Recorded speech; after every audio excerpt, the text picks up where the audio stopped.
Köszönjük szépen!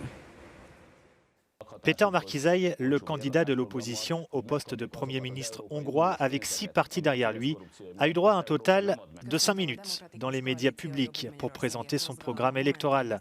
Les politiciens de l'opposition ne sont pas vraiment mis en lumière par les médias gouvernementaux, y compris ceux qui sont financés par les contribuables. Leurs messages ont du mal à parvenir à la population hongroise en raison de la mainmise du parti au pouvoir sur les médias. Selon l'expert électoral Robert Laszlo, il s'agit là de l'une des plus grandes anomalies du système électoral hongrois, sans oublier que le gouvernement fait campagne depuis 12 ans avec l'argent public, dépensant des centaines de fois plus que les partis d'opposition.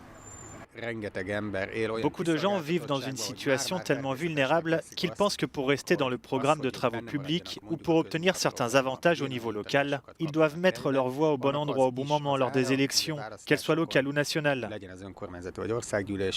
Ils n'ont même plus nécessairement besoin d'être intimidés pour le faire.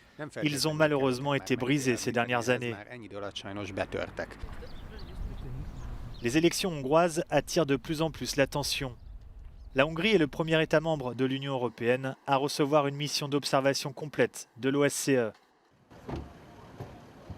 Ce ne sont pas les observateurs de l'OSCE qui empêcheront une éventuelle fraude électorale, mais ils seront mieux à même de la documenter.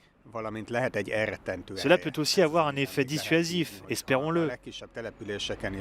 Même dans les petites municipalités, si vous pouvez vous attendre à ce que les observateurs entrent à tout moment, il est possible que certains individus qui avaient prévu de tricher se disent « Ok, pas cette fois ».